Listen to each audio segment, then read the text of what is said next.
kind of senior year, we got into marketing yourself for the industry, and that just really actually kind of turned me off to that, because it's so, pigeonholed, and it's like exactly what you look like is what parts you will get. And I was like, that's such a pity to waste like the emotional and intellectual depth of all these actors that I know who would only play that. So it's kind of part of why this company started. And also I was like, no one's going to pay me to do these weird things that I want or hire me, so I have to do it myself. But so for Macbeth, yeah, it's very interesting because it's the play that we started with was Twelfth Night, which has kind of drag written into it. But I like to explore it with plays that I think it kind of highlights the gender roles in the text and questions them kind of in a Brechtian way.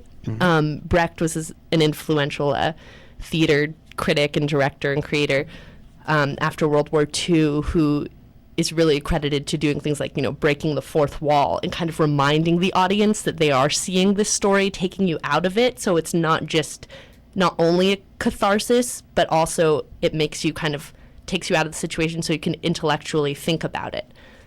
So that's kind of what we like to do with the gender roles. That's kind of your mission over there at Illyrian Players, right? Yeah, definitely a part of it. That's great. It's so funny. So many artists are working so hard to get roles and get hired, and they get frustrated. But you kind of did it the right way, I think. You created something that you wanted to do. You did it yourself, and you're still doing it, and you're still going strong with that. I think that's great. Yeah, we've been doing it for about a year. Over the course of kind of 2012, we're going to really expand. We're working on applying to become a nonprofit. We're going to have like 4 or 5 shows, maybe a couple in rep. I'm going to direct Cloud 9 by Carol Churchill after, which our first non-Shakespeare show, which has reverse gender roles kind of written into it, and it's really interesting. That's great. But when is that coming up? Not sure yet. but that'll be the next. Yeah, that'll be the next show. Maybe in rep with something else. But we're really expanding. But right now we have, counting this weekend, 4 more weekends of Macbeth, which is great. You over at the Lyric Hyperion Theater?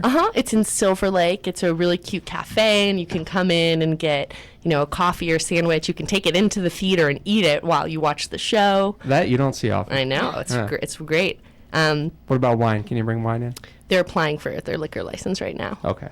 But you should drink wine before the show. Yes. Or bring it in a flask. Right. So technically, legally, guys, you can't bring wine in. But if, you happen to bring it in a flask, it might be okay. I don't know. If no one sees you. Goes well with theater. Yeah, it really does. At Theater Palisades, we offer wine for the opening nights, and that's great. Oh, yeah.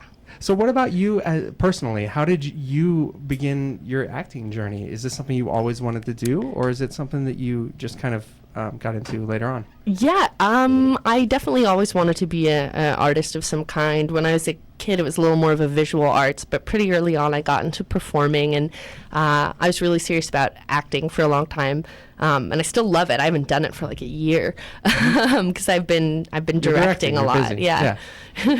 But yeah, it's just something I've always loved the theater. It's just really spoken something in me. I think it's kind of, I don't know, the theater is in a place, and I think it's been stuck in this place for like 50 or 60 years, where it's kind of become this idea of this old kind of dusty, archaic thing, and no one really wants to go see theater, and kind of being bored is part of it.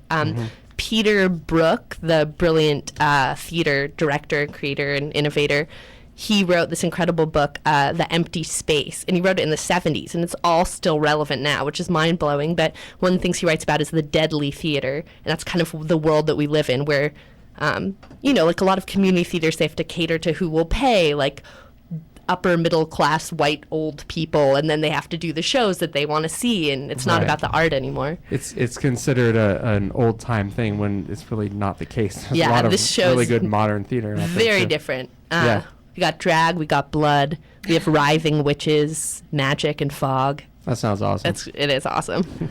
For the next 4 weekends, guys, at the Illyrian Players, IllyrianPlayers.com. I'm saying that right, aren't I? Illyrian. Yeah. Where does that come from? That comes from Twelfth Night, our first production. It's in the country, it's kind of near Croatia, I guess where it used to be is Illyria, but in the play it's kind of this magical land. Oh, okay. Where everything is a little skewed, things are not what they are. And players, because, it's kind of a Shakespearean company kind of a thing, even though we're going to do all sorts of stuff. Pretty cool. Can't wait to see it. Check them out, guys. IllyrianPlayers.com for the next 4 weekends at the Lyric Hyperion Theater, Macbeth. Reversed gender roles. We got one more segment. You're going to stick around for a little bit, Oh, right, yeah, Carly? definitely. Cool. We're going to come back with some more music from Belinda Oakley. Playing another song off her CD. Good stuff. All right.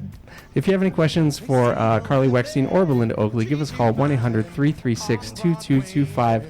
That's 1-800-336-2225, and we'll be back on La La Land right here on CRN Digital Talk. That's Brett Chapin, And that's Nettie Liddell. the dynamic duo from La La Land with Brett and Nett, Saturdays at 3 Pacific. Have you ever clicked the like button on a Facebook fan page to show your support? Well, that's great. That's what we figured. Because we